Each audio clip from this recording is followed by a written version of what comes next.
Good evening. It's 7 o'clock, that's Central Standard Time, and we are going to hold a public hearing, and this is on the annexation for a tract of land totaling approximately 0.3 acres located in Urbana Township and commonly referred to as 2408 Barnes Street. Is there anyone here who would like to testify at this hearing?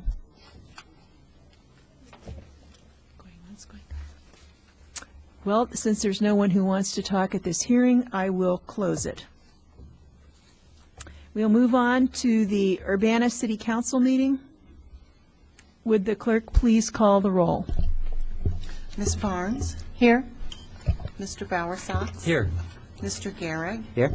Mr. Lewis? Here. Mr. Roberts? Here. Mr. Smythe? Ms. Stevenson?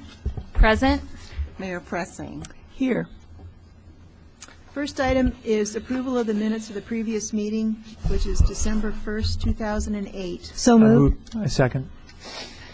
Okay, I believe that was a motion Barnes. by Barnes and seconded by Roberts. Are there any additions or corrections to the minutes?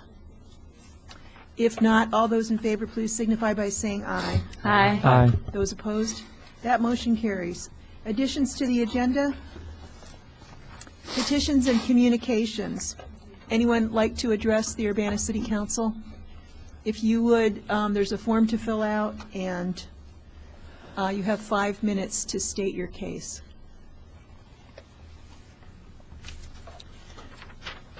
There was 2 items on this public hearing that we should have addressed. And what were they? It's an annexation agreement, right? Okay. Okay. And this Okay, one. all right. Okay, I'll have to reopen that public hearing. I forgot the second part. There's a tract of land totaling approximately 0.21 acres located in Urbana Township and commonly referred to as 109 Country Club Road. Is there anyone who would like to testify on that? Did I say 101? 109. Would you like to testify on that? Okay.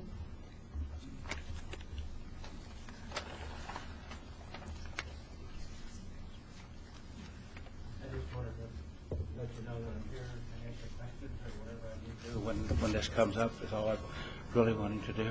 Okay. I'm on Menninga with Menninga Construction. Okay. It'll be on the agenda. Thank you. Okay, so once again, I will close this hearing unless there's somebody else who wants to madly wave their hand. Okay, it's closed. We'll get back to the council meeting. First person I have is Wayne Johnson.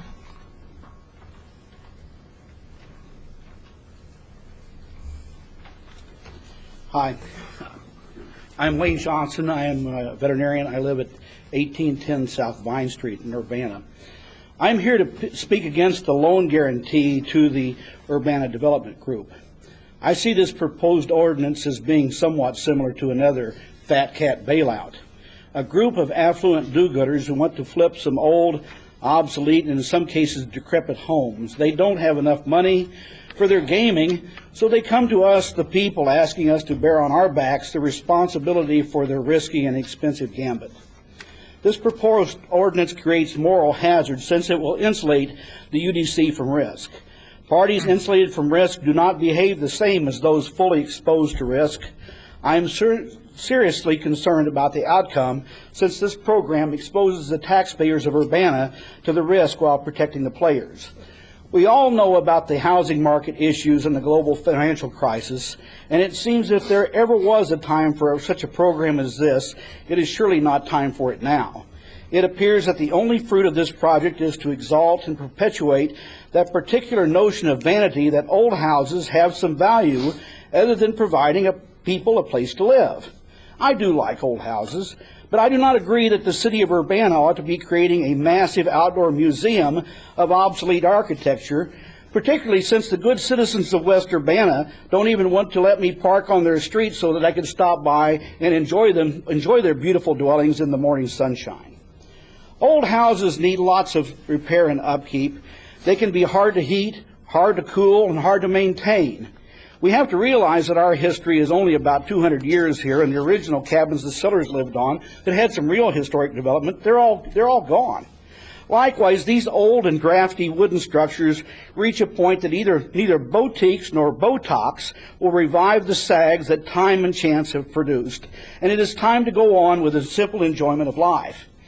Illinois has produced and been home to some of the finest architects in the world.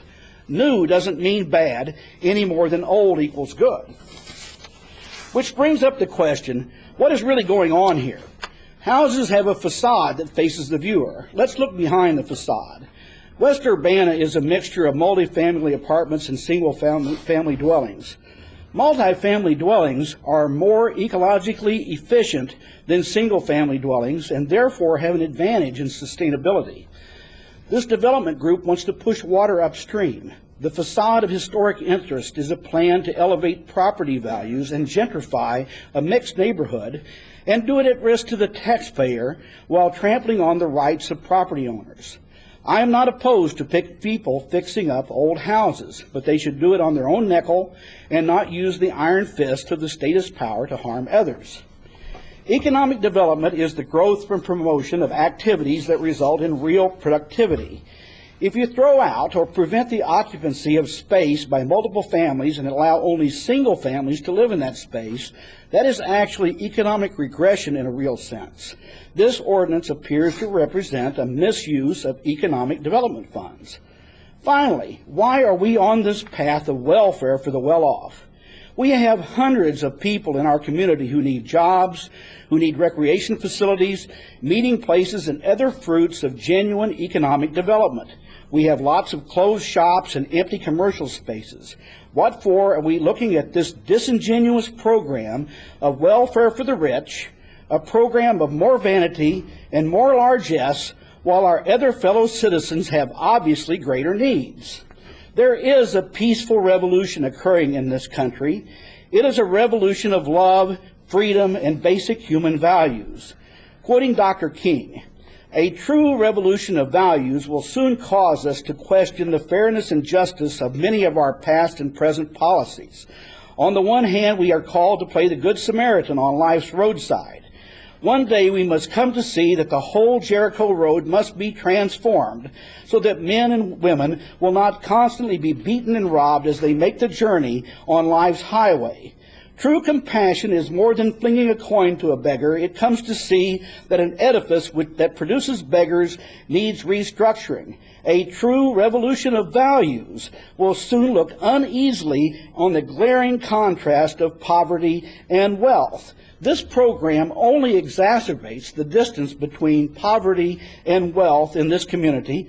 I urge you to reject this loan guarantee ordinance, as it does nothing to fix the real problem, and rather that you should examine the tree to determine the root causes of our real problems in the city of Urbana. Thank you very much. Thank you. Next, Robert Naiman.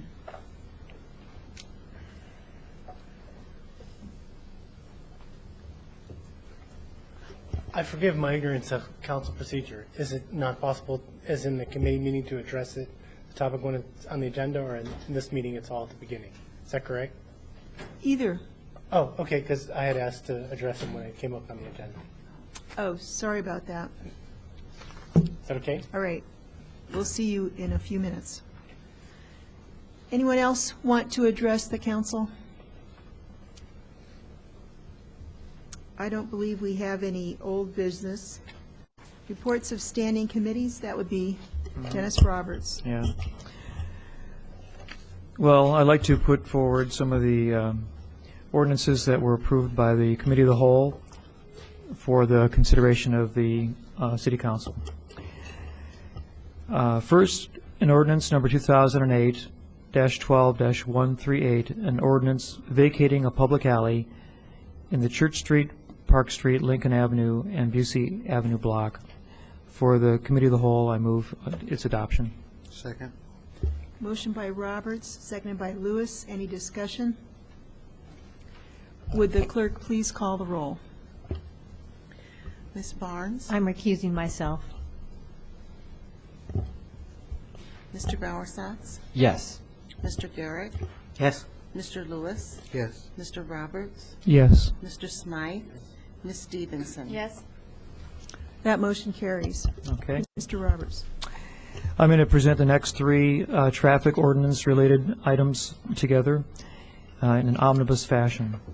And this is ordinance number 2008-12-104, 140, I'm dyslexic. Ordinance number 2008-12-141 and 2008-12-142.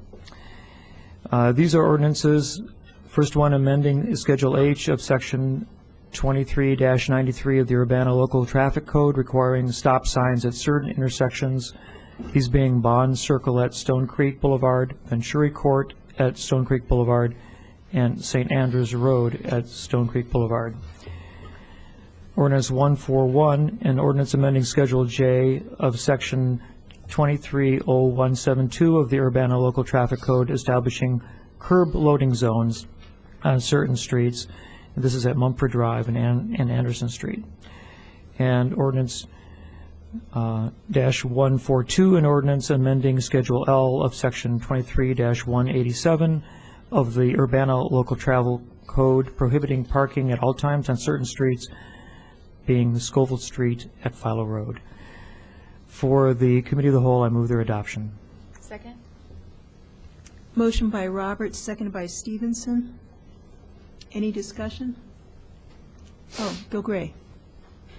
Thank you. I just wanted to call to the council's attention a slight change from the one ordinance, Schedule J, where the previous ordinance had referenced a 30-minute loading zone. It's really a 15-minute one, and just want to make sure that everybody's aware that it's 15 minutes, not 30.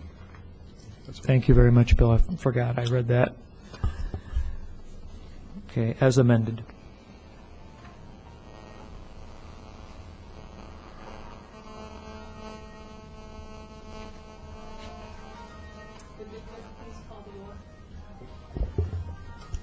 Ms. Barnes? Yes.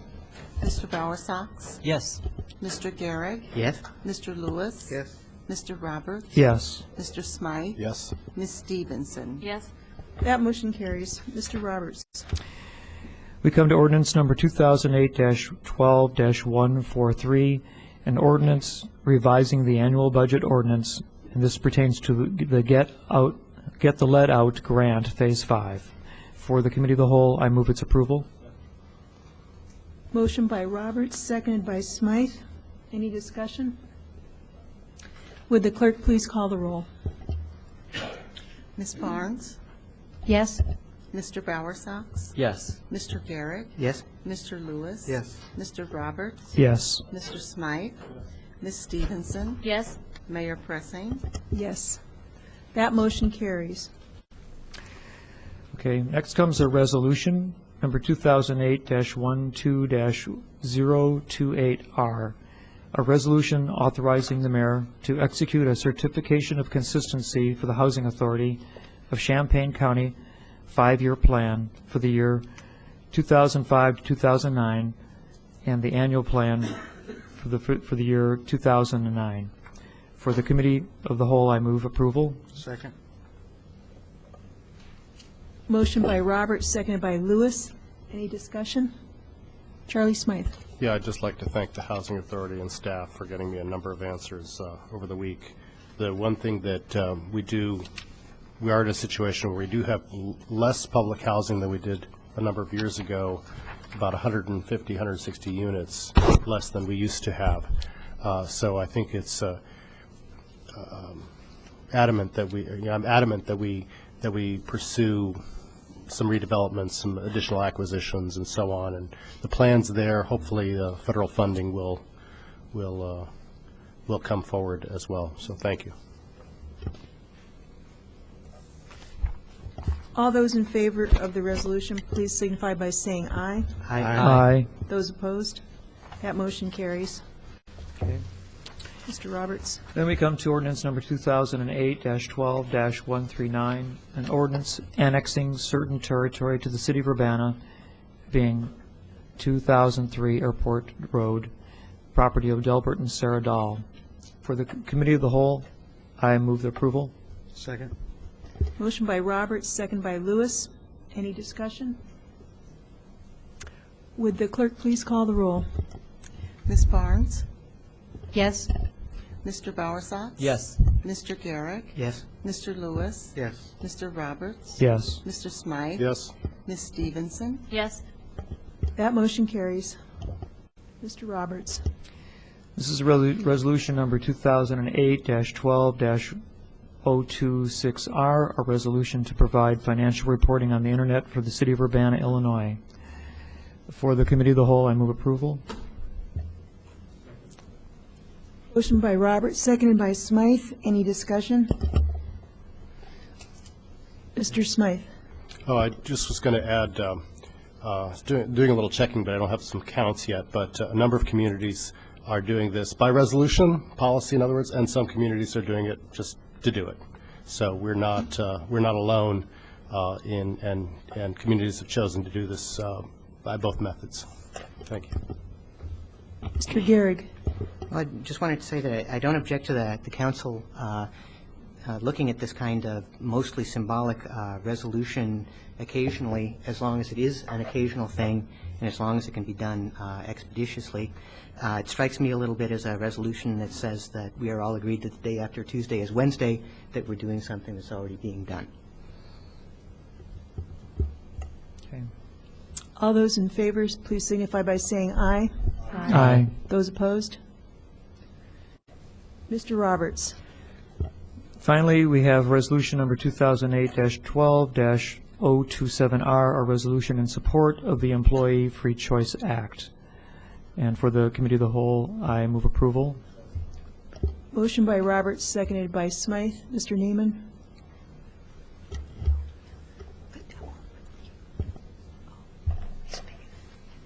Thank you, Mayor Pressing.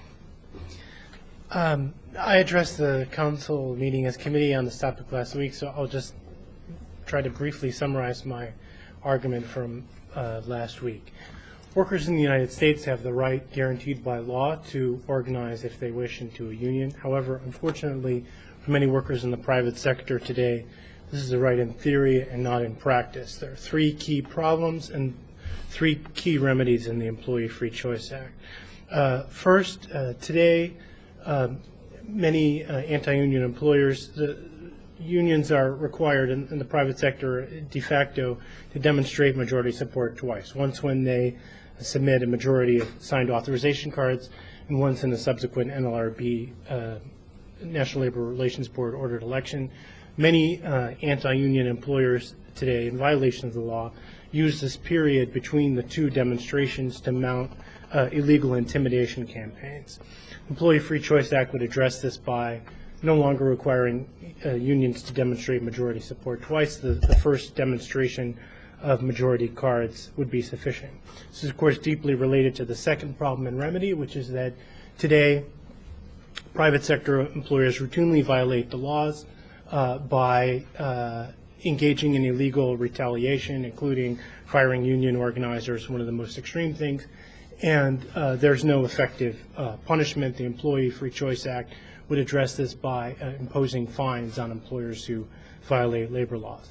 Finally, today, employers are required by law to bargain in good faith, but again, there's no penalty for failing to do so. So in practice, many employers fake bargaining indefinitely, and unionized employees are not able to obtain a first contract. The Employer Free Choice Act addresses this by instituting a provision for mediation and arbitration, so that workers who would form a union would know that they would get the relief that they seek, thereby making the right to organize effective. I want to address briefly two political arguments that were raised outside the merits of the case, which nobody disputed. Some discussion may have left the impression that in asking the council to pass this resolution, there's some kind of animus against our congressional representative. I want to assure you that that's not the case. I believe that if you contact our representative's office, he and his staff will verify that we have a very good relationship. There's no animus there. This is simply a democratic exercise of asking the Urbana City Council to take position on an issue of great public import locally and nationally. Secondly, the concern was raised that the Urbana Council should not consider issues of national import, but only issues of local import. I think this has been addressed by the longstanding practice of the council. I believe the first time I addressed an Urbana City Council meeting in 1983, we were considering the City of Refuge resolution in support of Salvadoran and Guatemalan refugees in our community. Also, as you know, the council took a position against the war in Iraq, I think a position that was very much borne out by subsequent events. This is an issue that deeply affects, an issue of basic human rights that deeply affects the majority of people in the United States, the majority of adults who work for a wage. Most people in the United States are not doctors and lawyers or university professors, but people who work for a wage. And the question of a right to organize fundamentally affects them and their well-being. And we spoke last week about some local examples. The workers in Effingham and Heartland Human Services who have been without a contract since February 2006, despite being on strike for a year and locked out for several months. The workers at the Panagraph in Bloomington who were illegally fired because they supported a union. This is, and other examples were given of local impact. Finally, I wanted to address something we didn't speak about last week, which is the relationship of this issue to the economic crisis.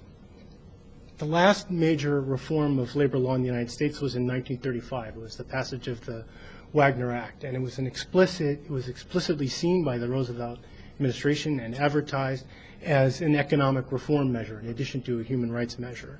The goal was to give workers power to bargain for higher wages at a time when it was manifestly clear that the impoverishment of the majority was hurting the national economy.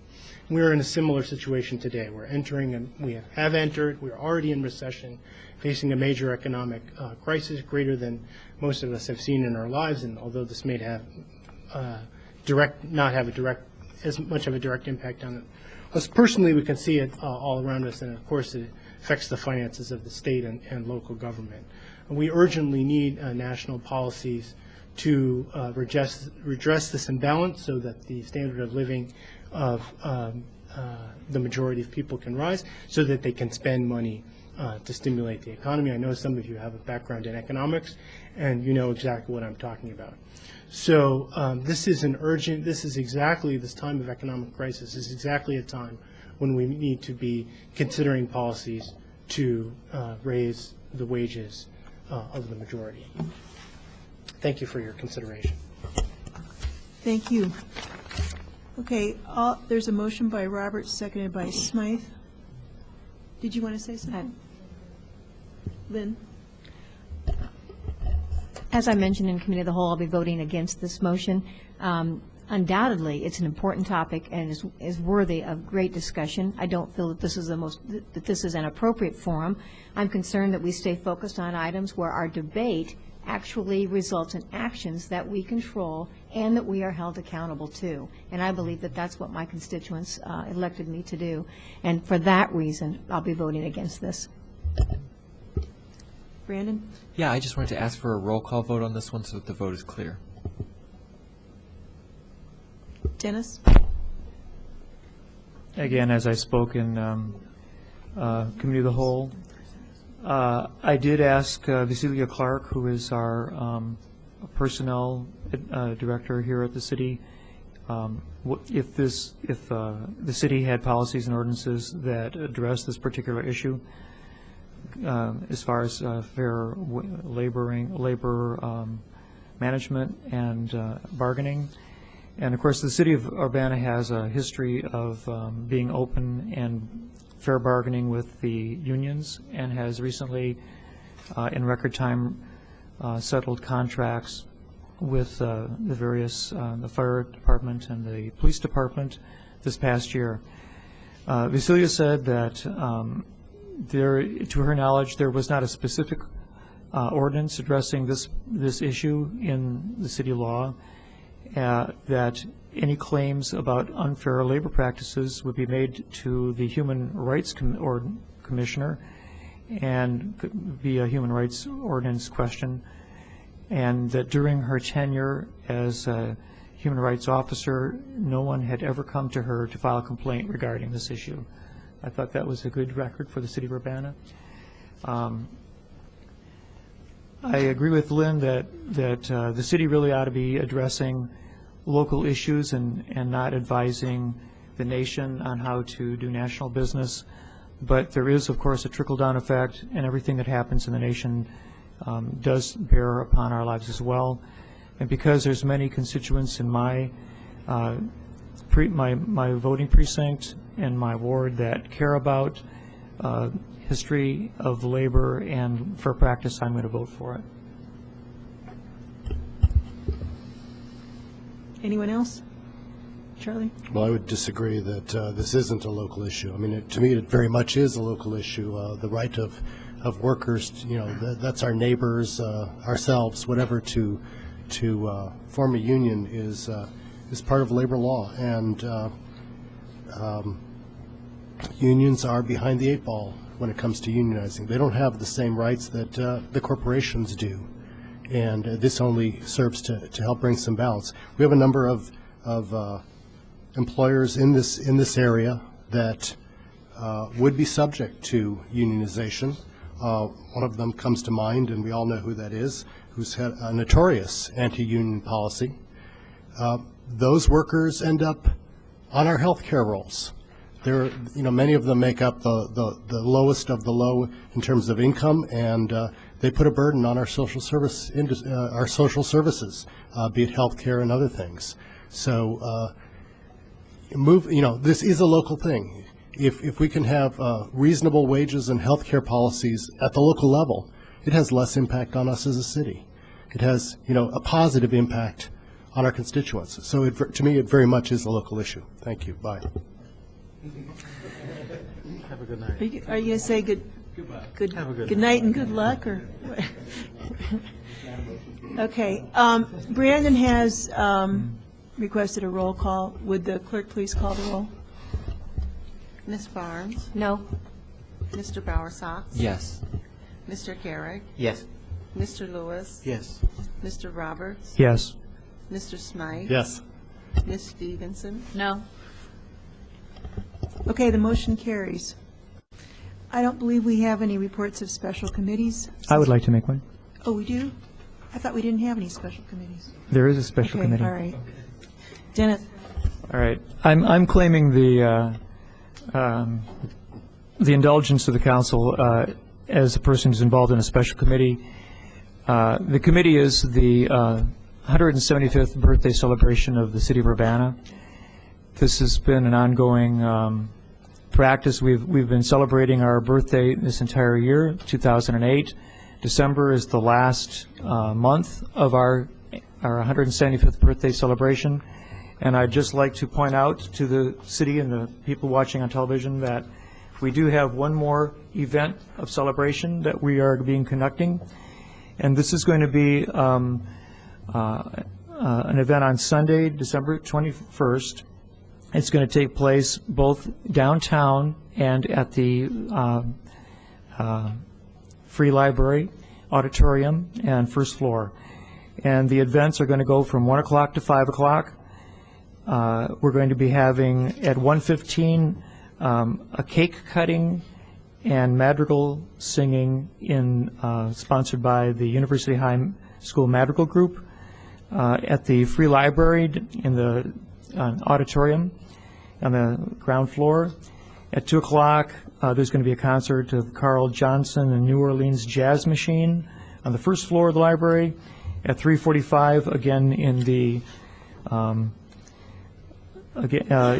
auditorium, is going to be a performance by the Community Center for the Arts, Green Santa, a puppet show with music and live action.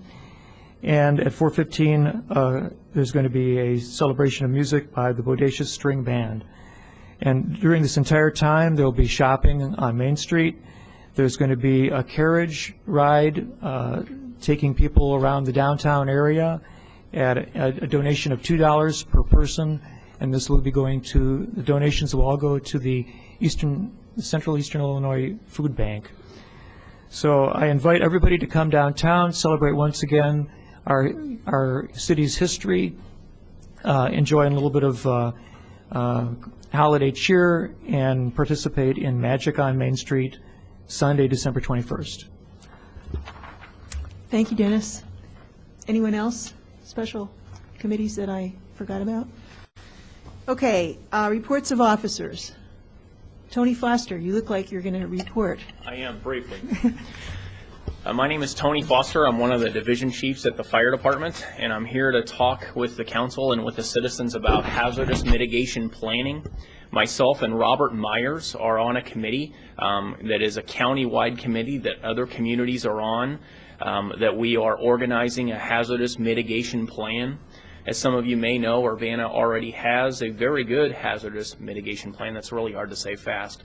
But we have one, but it definitely can be improved, and also by working together with other communities, as it will impact all of Champaign County more than likely if we have a major incident. We want to be prepared and be ready to act no matter what it may be, so the greater good can hopefully have very little interruption, although they will have some, but we hope to minimize that. We're at the what's called the public input phase, and we would encourage the council and the community to go to the website, our city's website, and look in the What's New section and fill out the Hazardous Mitigation Plan survey. And please be honest and answer those questions. We'll be advertising that on our city website, also on UPTV.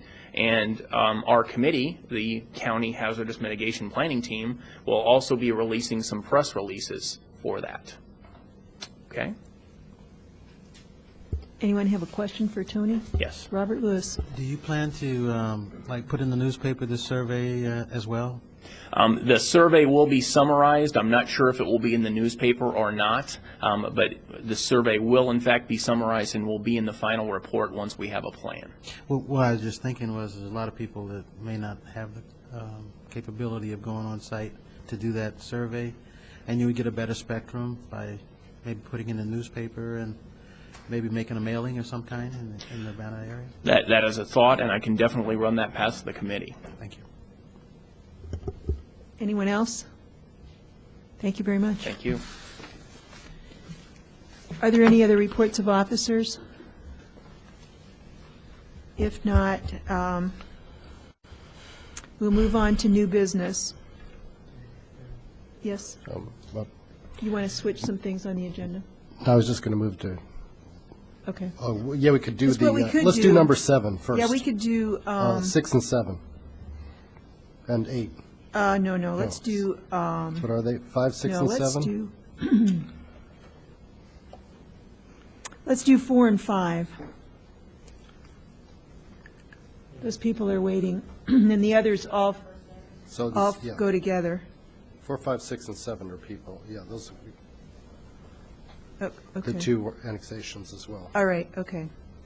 Let's move on to item 4, an ordinance approving and authorizing the execution of an agreement with the Urbana Development Group, a not-for-profit community development corporation, for loan guarantee support. Libby Tyler. We've been talking about this item for actually several months, going back to 2005, when we first looking at different ways to help improve our older neighborhoods, including the neighborhood conservation districts. Then back at the committee of the whole meeting, October 13th, 2008, we presented information regarding the Urbana Development Group, which is a CDC, or Community Development Corporation, that's been formed expressly to purchase older properties and improve them.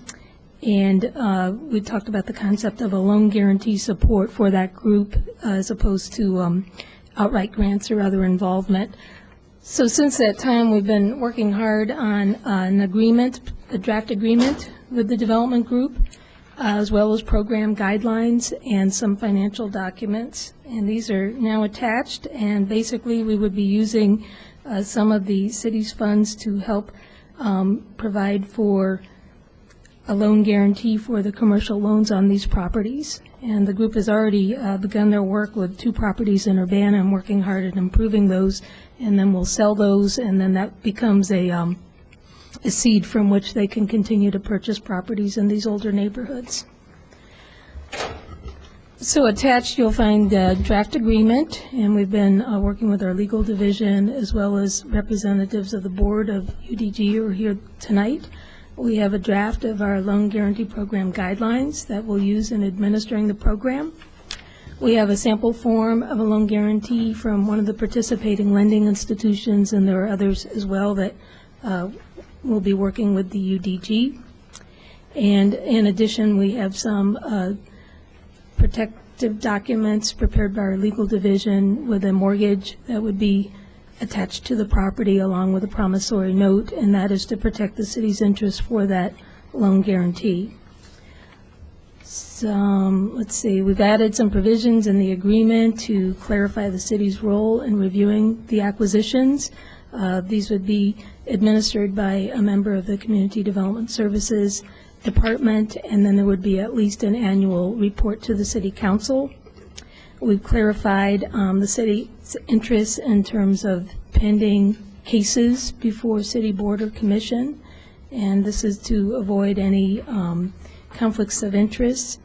We've also included a provision to avoid conflicts of interest with UDG board members, so that this is a nonprofit group and would not be meant to enrich any of the members. So we're providing some of those legal protections in our agreement. And again, we have the bylaws and the mission of the Urbana Development Group attached as well. Are there any questions for Libby? Lynn? Just to clarify, in the actual agreement, it's set for 1 year, but it sounds like this agreement can go for other years, but it would have to be approved by the council. So in that way, we get an annual sunsetting of it. In effect, I was just going to get to that. Attached as the next item is a budget amendment for $85,000 for this current fiscal year. And that would cover the potential 2 startup properties. So each year, you would have the opportunity at budget time to review, and with the annual report, to review the activities of the group and to see if that's something that would, again, fit within the group's budget. But the agreement and the program guidelines would not need to be amended each year unless it was necessary. So in essence, I mean, hopefully it'll go well and it'll be very successful. But if it didn't, and we saw that in the report, then we could choose not to fund it for that particular year. Precisely. Or to revise the ordinance. David Gehrig. Well, the one question I had, I just want to make sure is I'm clear on is how would this come into play? How do we know that we wouldn't end up helping underwrite something like the Biggs house that came up a few months ago, a house that was declared a historic property and then was bought by UDG? How do we make sure that that we're not in a position where we are creating a favorable sales condition for the group in a way that looks like a conflict of interest? We've added some provisions to the agreement that we believe will protect us from that. And first, the program may not be utilized in connection with any property with current or pending action before any city board, commission, or city council, nor for any property that's the subject of a legal complaint involving the city. We may also require a waiver of appeal or complaint for actions taken within the previous 18 months. So when you think about city actions including landmarking, zoning changes, many properties will have city actions that applied. And so we wouldn't want our participation to influence those actions. On the other hand, at some point, those prohibitions would need to be lifted if the appeal periods had been undergone and if necessary to seek a waiver. So if you look at any property, there could be city actions that pertain to it, possibly an appeal from Property Maintenance Board of Appeals or a certificate of appropriateness for a historic landmark. So we wouldn't want to encumber all properties forever, just to have a review process. And that is why we also require that there be that staff review to make sure that we don't have those pending actions or problematic actions that have occurred. And these are changes that we've made to the agreement and that the UDG has agreed to. Okay. Any other questions? Is there a motion for this ordinance? Move adoption of the ordinance supporting the Urban Banna Development Group, a nonprofit community development corporation for loan guarantee support. Is there a second? Second by Charlie Smythe. Any further discussion? Brandon? Yeah, I just wanted to briefly comment. There was somebody who gave public input against this, and just say that we, as the city, asked for community development corporations to come to fruition in our community and have actively encouraged this.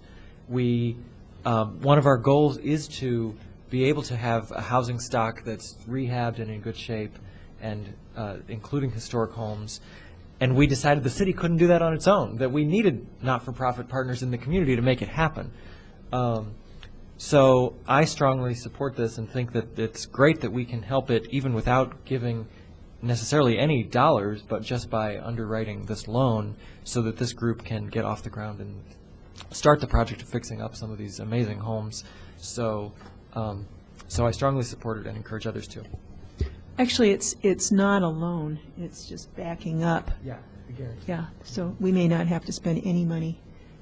Charlie, did you want to say something? Yeah, I just was going to add to what Brandon just said. It was, I don't know, for those of you who saw Bob Yap's column this week, he was talking about recycling as these older homes. You know, that taking these older homes and rehabbing them is basically recycling and saves a considerable amount of material from landfills and so on.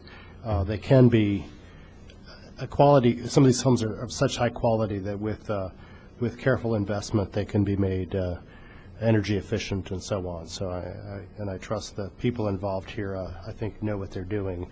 So and as Brandon said, this was one of our goals, was to get this sort of thing off the ground. You can't do it with because of the census tracts involved. You know, there isn't some of the normal funding that we would use to help move this along. We also need high-quality housing stock basically in the area between downtown and campus.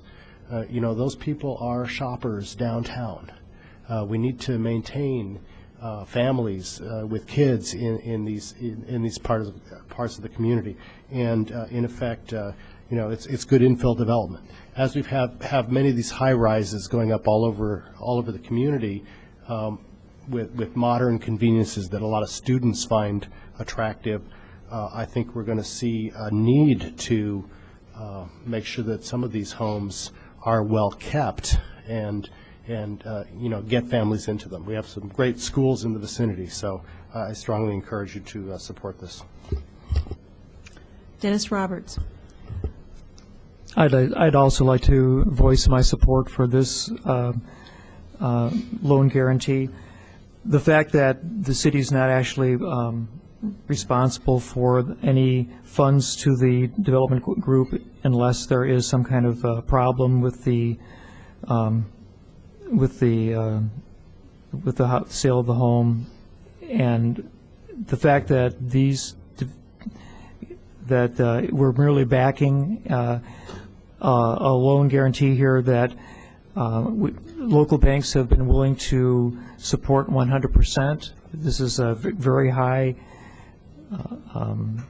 level of support from our community banks in favor of allowing these kinds of developments to happen in our community. It's very supportive of rehabilitation of these houses that are very beautiful. And I think that Charlie's right. We have a very sophisticated community here, and people are looking for quality housing. They appreciate the historic nature of these homes.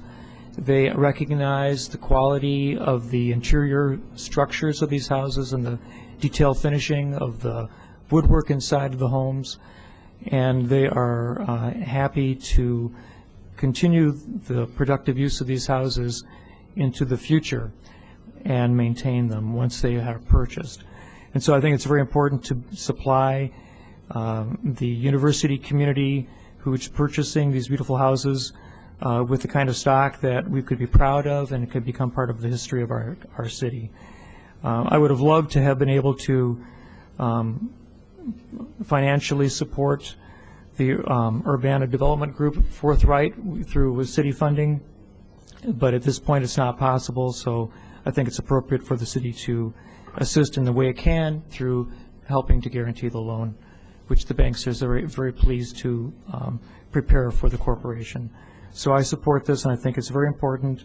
I think it meets some of the goals of our community and the city council in providing and protecting the housing stock of our older communities, and is in line with the needs of our city. So I do support it. Mr. Lewis. I'd just like to kind of tag on some of the comments thus far with regard to this concept is nothing new with regard to the community. I think we've talked about having non-for-profits for a long time come to the city and be a part of this development process. And as you recognize, the federal government right now is progressively reducing funding for their stock of housing. Hopefully in the future they'll bring that up, but as it sits today, our community development people are dealing with a real quandary of problems associated with reduced federal dollars as it comes to our community. And it behooves the city to take a hard look at what's going to happen in the next 15 or 20 years with regard to housing stock.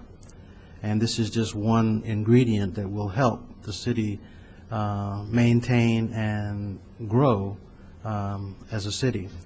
They're losing funding as well, so it's a creative way to address some of those concerns. And it's not the only way, but it's one of them. So it's fulfilling one of the goals that we've set for ourselves for many years. So. Okay, would the clerk please call the roll? This is ordinance number 2008-12-148. Ms. Barnes? Yes? Mr. Bowersox? Yes. Mr. Garrett? Yes. Mr. Lewis? Mr. Roberts? Yes. Mr. Smythe? Yes. Ms. Stevenson? No? Okay, the motion carries. Next is ordinance number 2008-12-149, an ordinance revising the annual budget ordinance, and this is for the loan guarantee for Urbana Development Group. So moved. I believe that was Lynn Barnes and seconded by Charlie Smythe. Any comments on this one? Would the clerk please call the roll? Ms. Barnes? Yes? Mr. Bowersox? Yes. Mr. Garrett? Yes. Mr. Lewis? Yes. Mr. Roberts? Yes. Mr. Smythe? Yes. Ms. Stevenson? No? Mayor Pressing? Yes. Next, ordinance number 2008-12-145, an ordinance approving and authorizing the execution of an annexation agreement for 2408 Barnes Street. Kelvin E. Wilkinson. Robert Myers is here to explain this one. Hello, everyone. Briefly, again, this is an annexation agreement as opposed to an annexation petition for 2408 Barnes Street. Kelvin E. Wilkinson is the applicant. He has signed a draft annexation agreement. Basically, this property is about 500 feet from the city boundaries, so we can't go directly to an annexation presently, but the property owner needs sewer service, and it's an existing developed subdivision. In order to get sewer service, he needs to have an annexation agreement or annexation petition. That's our mutual agreement with with Urbana-Champaign Sanitary District. The zoning would be R3, which would allow either single family or duplex by right, as long as it met all of the development regulations for setbacks and et cetera. Thank you. Any questions? Okay, this is ordinance number 2008-12-145. Would the clerk please call the roll? Okay. Do we have a motion? Maybe we don't have a motion. I guess I am trying to get this meeting over with. I'll move. All right. Charlie Smythe, Lynn Barnes. Sorry about that. Would the clerk please call the roll? Ms. Barnes? Yes? Mr. Bowersox? Yes. Mr. Garrick? Yes. Mr. Lewis? Yes. Mr. Roberts? Yes. Mr. Smythe? Yes. Ms. Stevenson? Yes. That motion carries.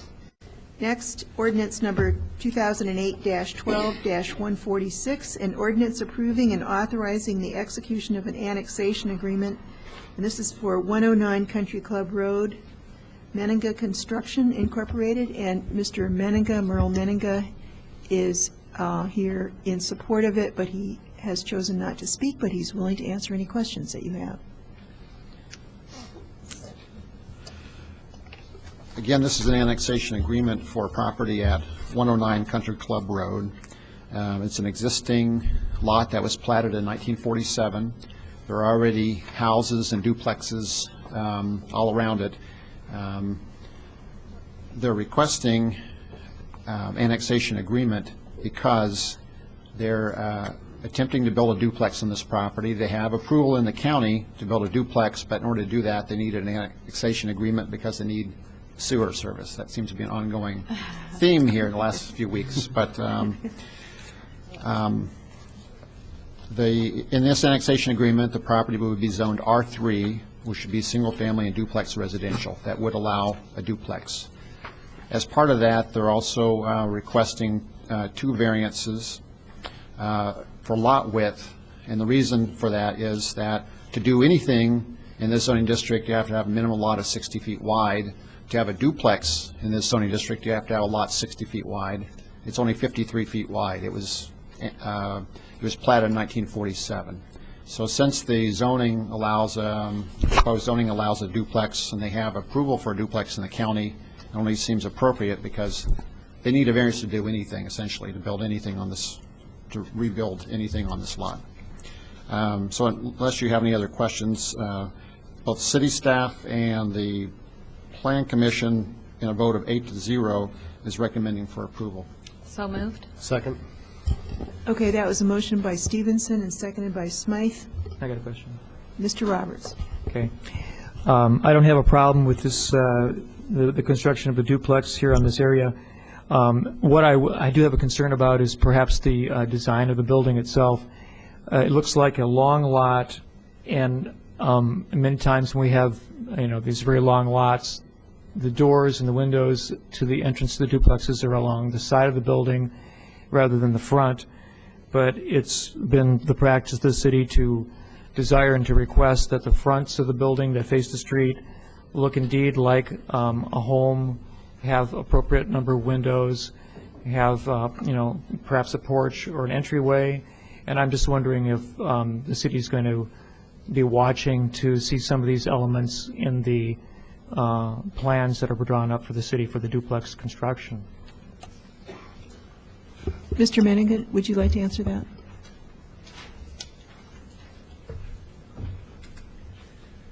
The way it is designed, there is one unit to the front and one unit to the back, so it really does look like a single-family home. Mm-hmm. Most of the windows are to the west side, which is where the driveway is, or the bulk of the yard. Mm-hmm. I think there is one in each unit on the east side, maybe something like that. I don't remember exactly. But it really does look like a single-family home from the front. And it will continue to do so? Yes, sir. Okay. Yes, sir. So you're just doing a remodel, or you're not? It's not completely a new construction. It's just a remodeling of the existing structure. No. The existing structure is total junk. Okay. It's going to be demolished. It'll be demolished. Mm-hmm. Yeah. It's total junk. All right. It's been added to 4 or 5 times, and it's just fallen apart. Okay.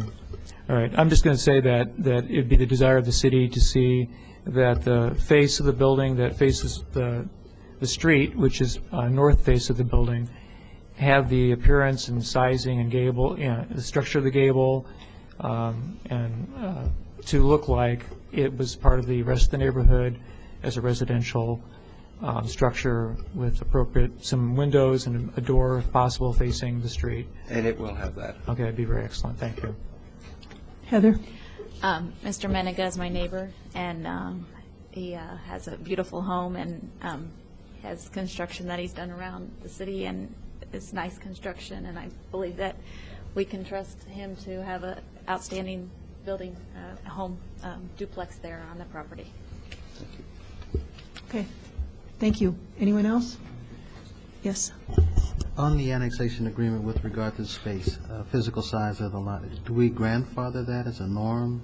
Is that kind of the way to look at that? As a norm? Well, this was... Because of its age? I mean... It would be the variances for this particular property only, and we have to take them on a case-by-case basis. So if you're asking if this would be a precedent, necessarily no, because we do have to take it on a case-by-case basis. Okay, thanks. Okay, there's a motion by Stevenson, seconded by Smythe. This is ordinance number 2008-12-146. Would the clerk please call the roll? Ms. Barnes? Yes? Mr. Bowersox? Yes. Mr. Garrick? Yes. Mr. Lewis? Yes. Mr. Roberts? Yes. Mr. Smythe? Yes. Ms. Stevenson? Yes. Okay, that motion carries. All right, we're back in open session. And the next item is ordinance number 2008-12-144, an ordinance approving a real estate agreement with DRS Limited Partnership, 1301 East Washington Street. Now, did you want something added to that? Tom? Karina? Okay.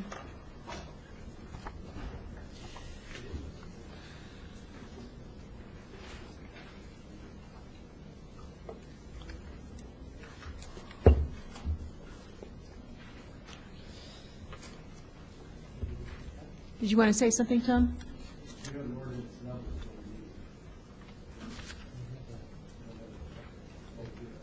You have a...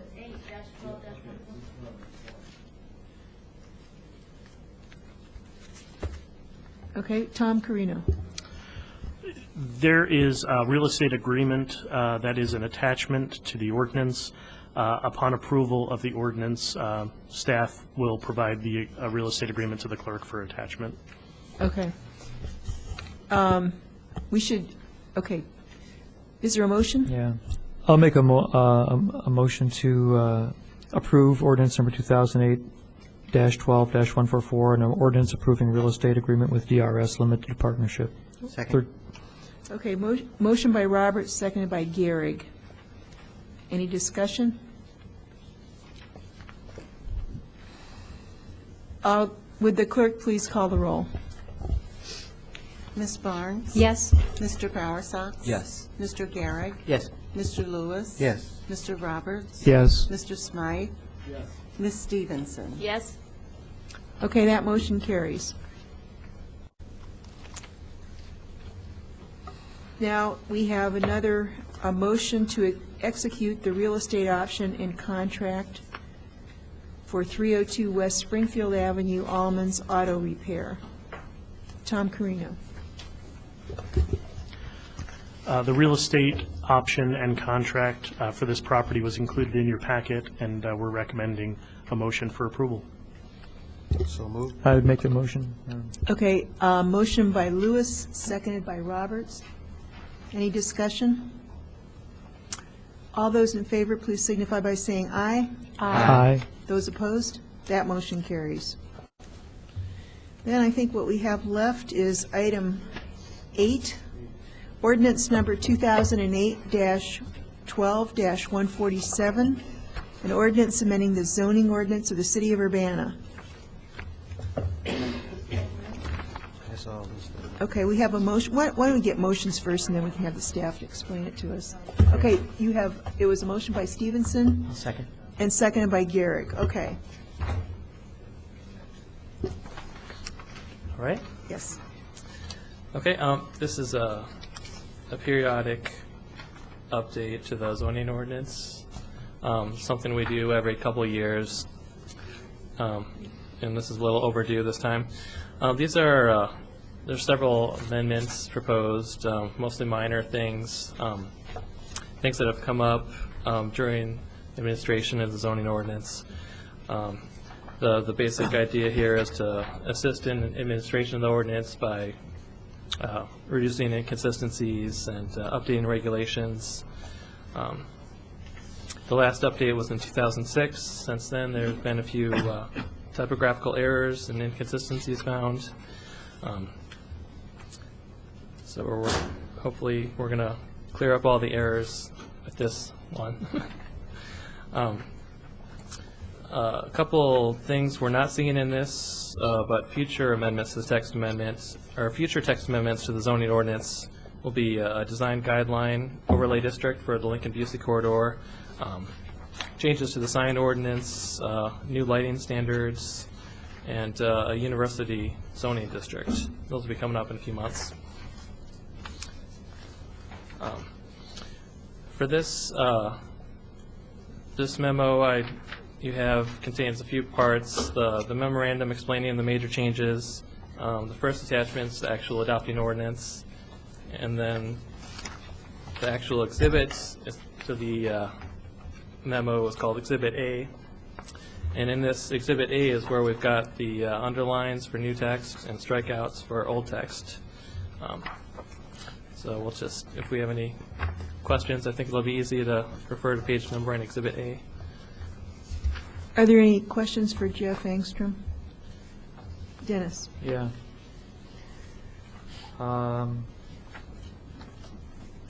This is pretty extensive, and of course, to go through it really very thoroughly is kind of difficult, but and I try to look at it and scan it. Just one or two things actually came up that I wondered about.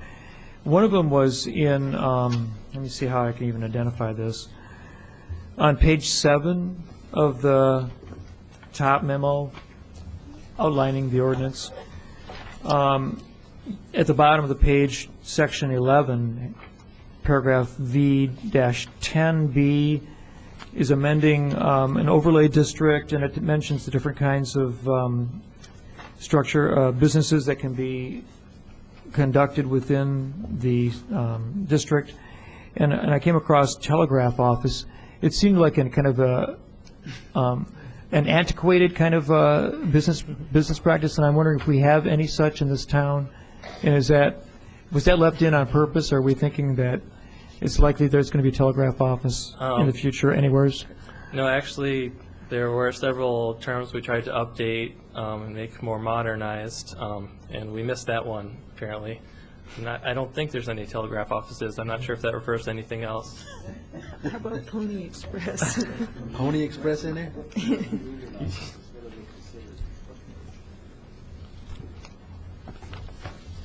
And Robert, you must have I an was trying to answer. figure out what page you were talking about. Page 7. At the bottom. In my packet, it was the. Oh yeah, there's a 7. There's an original 7. Yeah, that's correct. It follows a table having to do with forming former zoning districts and new zoning districts. Page 7 of the ordinance. Oh, the ordinance.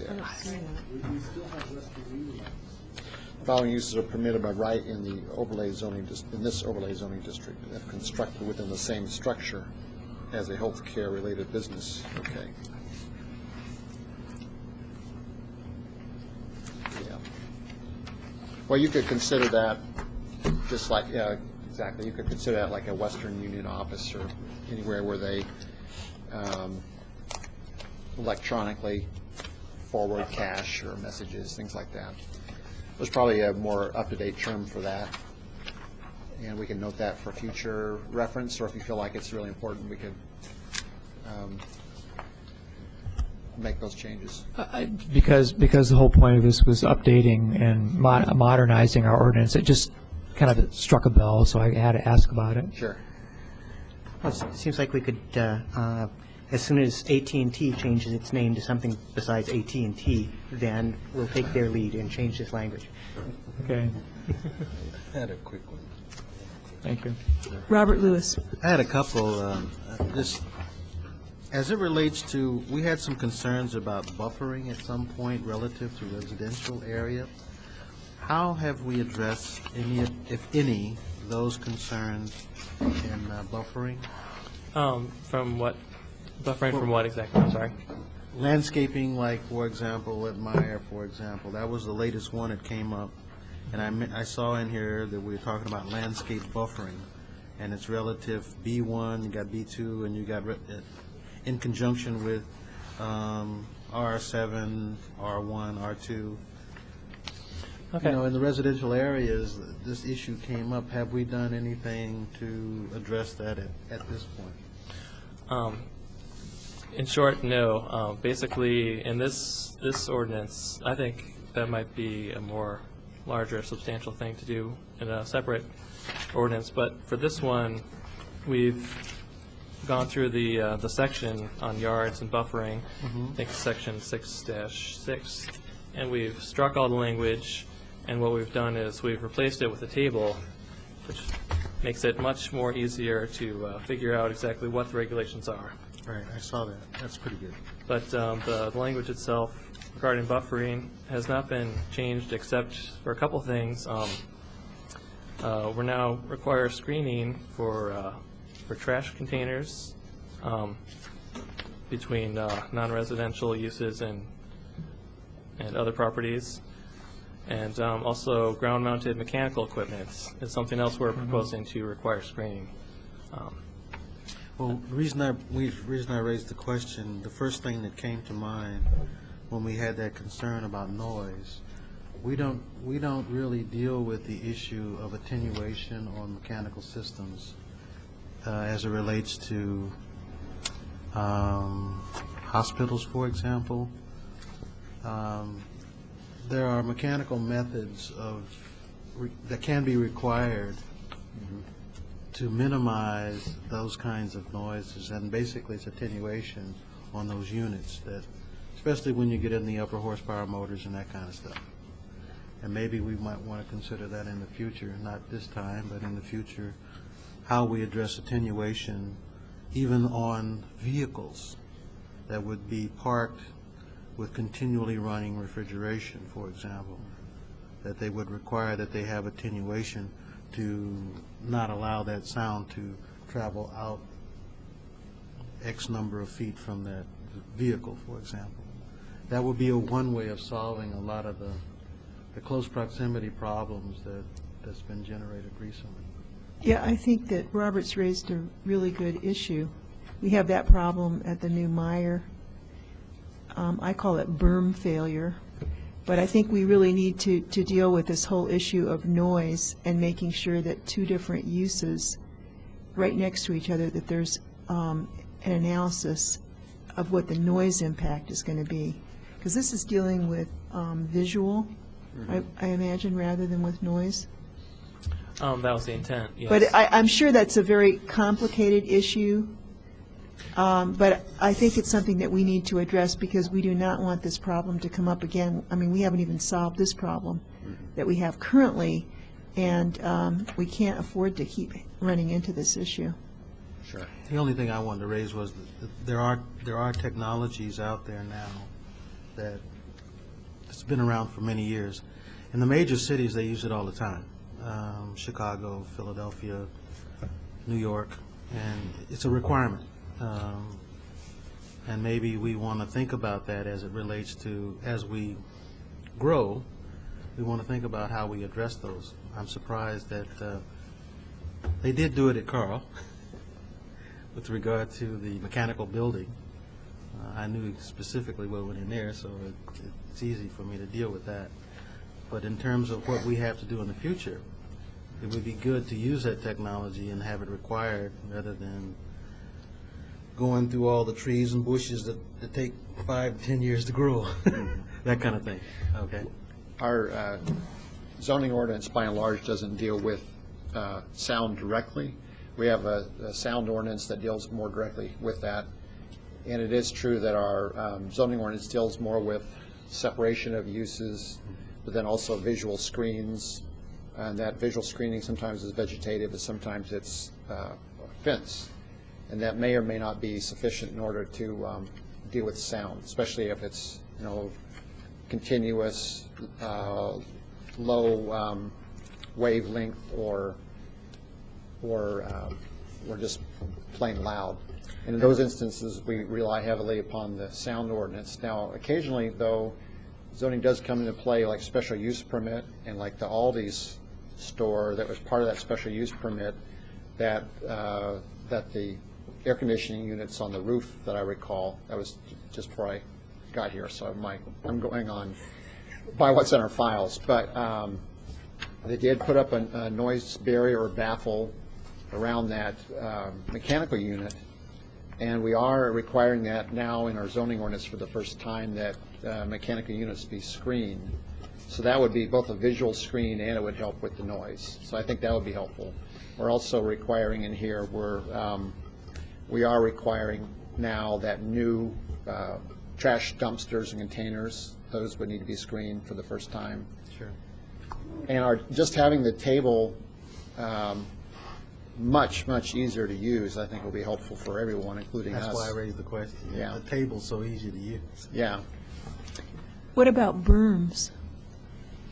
Do we Well, have any that's- definitions of what berms are and when they're supposed to be used We in the have, zoning? where we require separation between uses, it can be done in a variety of ways. And rather than saying there shall be a berm X number of feet high, or there shall be a fence X number of feet high,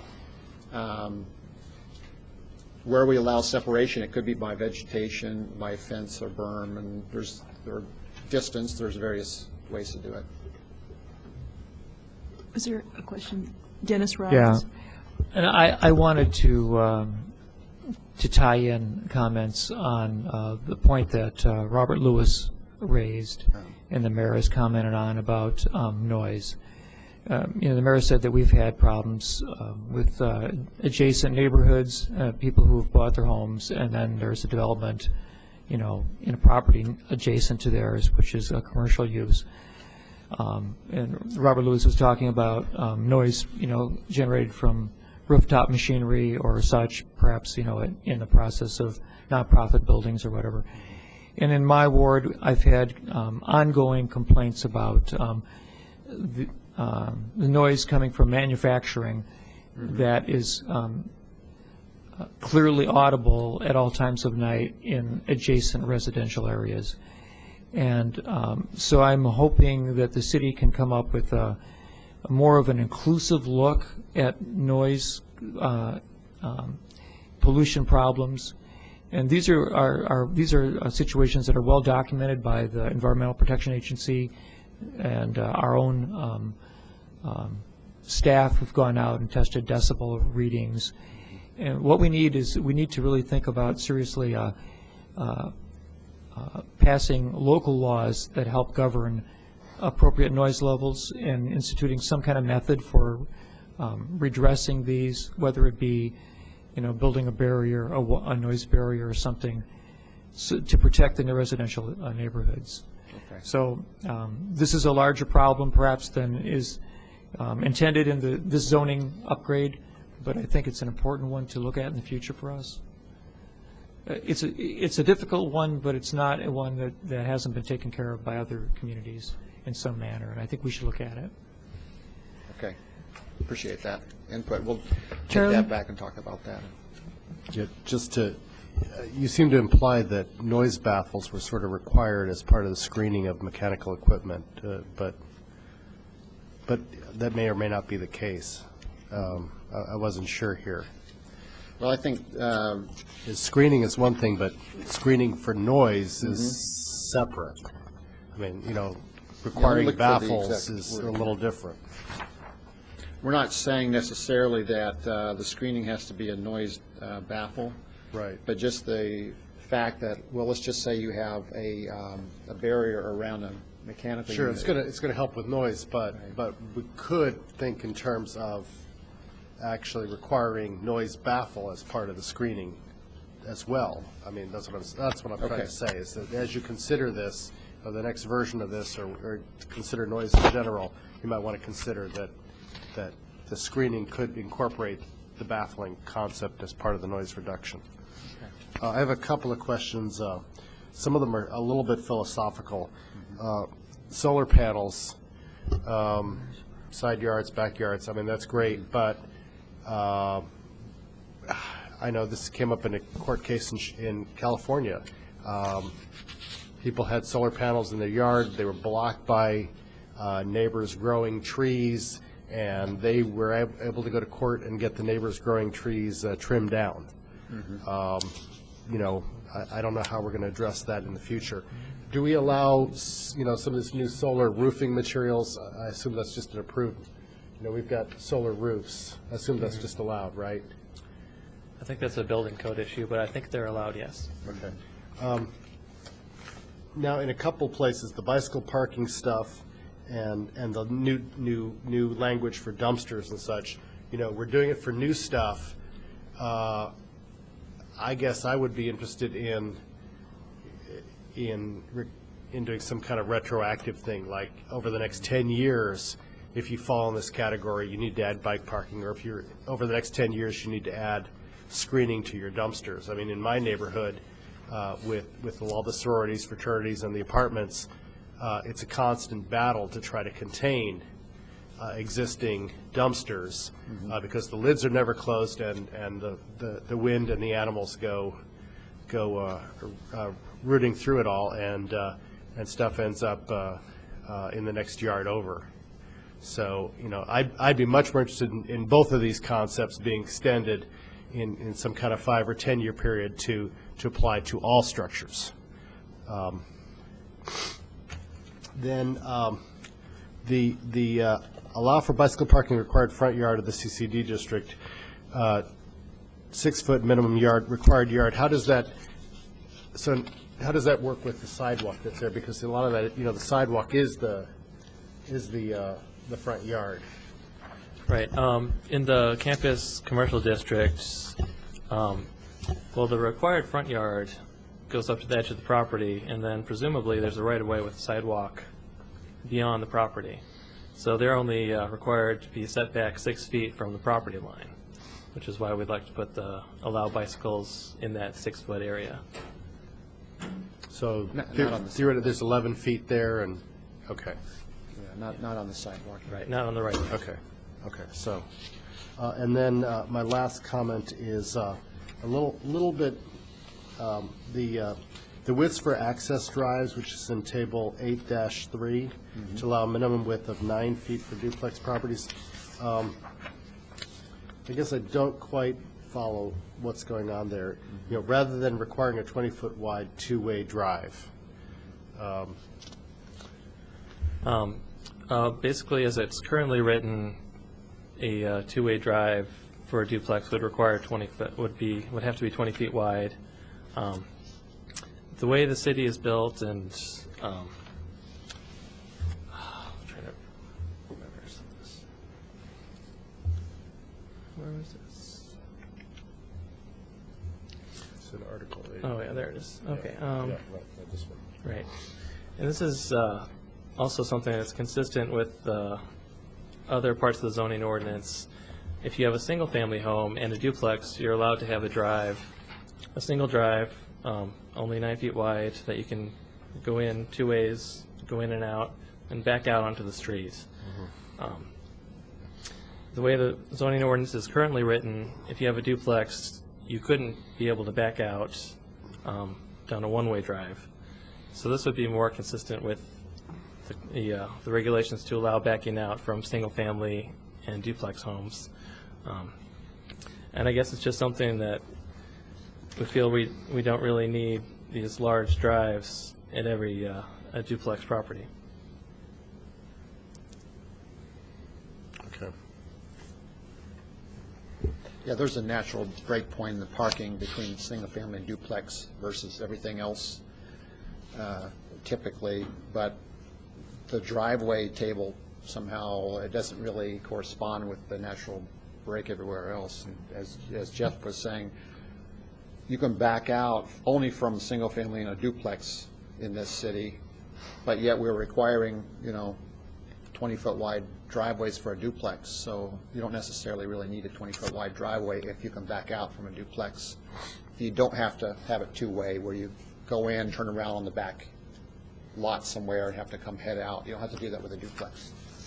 So the 20-foot wide driveway doesn't necessarily make sense as a minimum. Thank you. Any other questions? Yeah, I've got Dennis? one more. I saw that part of the updated ordinance had to do with the MOR district, and there was a section concerning Article XI, or that's 11, Roman numeral 11, and it refers to a page 139. This is near the back of the overview document, and it talks about preparing a letter that shall be sent out to all adjacent property owners within 250 feet of a property that is petitioning. But it's not clear because the page is taken out of the rest of the body of the document, what kind of a petition is being circulated. Can you tell me, and because it's, I think, very important to get appropriate notice for changes and, to the residents that are adjacent to the properties where significant changes occurring on a property. It's very important. I think this is a very important and positive addition to the ordinance.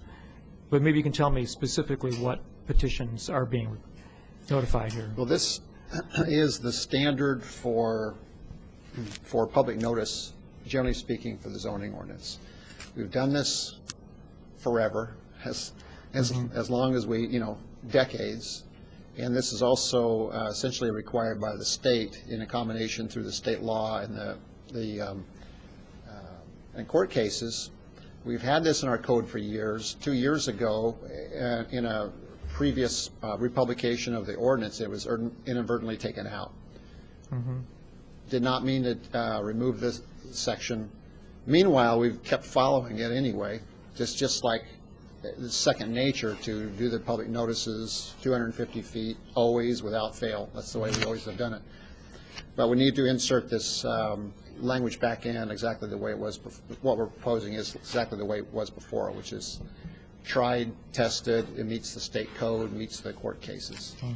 Because I know that there's been some dispute about whether recent cases have been duly vetted to the public. And so I certainly don't want to have that experience happen again. Right. I understand. Thank you. Okay, we have a motion by Stevenson, seconded by Gehrig. One last item here. Okay.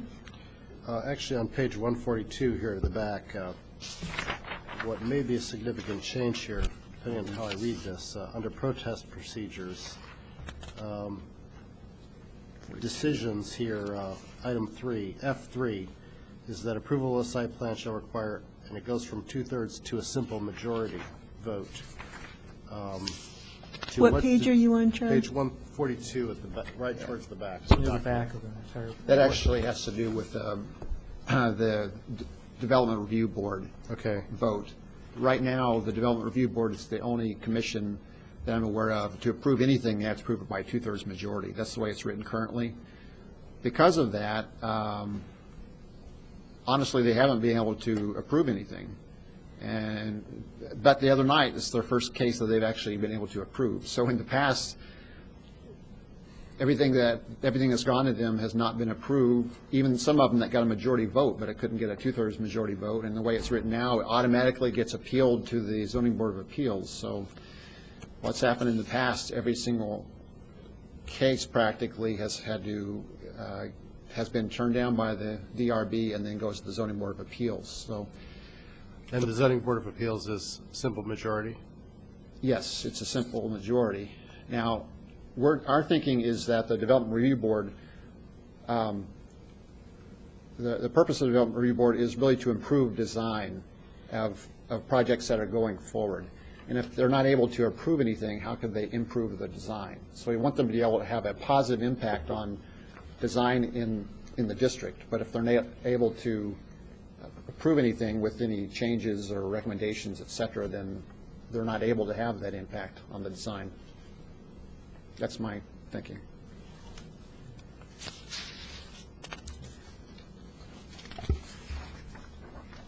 If there are no further questions, would the clerk please call the roll on ordinance number 2008-12-147?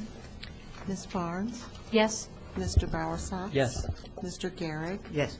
Mr. Lewis? Yes. Mr. Roberts? Yes. Mr. Smythe? Yes. Ms. Stevenson? Yes. Okay, that motion carries. Finally, an appointment by the mayor, Urbana Public Television Commission, Mark Schultz, who is the appointee of the Urbana School District. Second. Okay, motion by Smythe, seconded by Barnes. Any discussion? All those in favor, please signify by saying aye. Aye. Those opposed? Thank you very much. There being no further business and no further audience, this meeting is adjourned.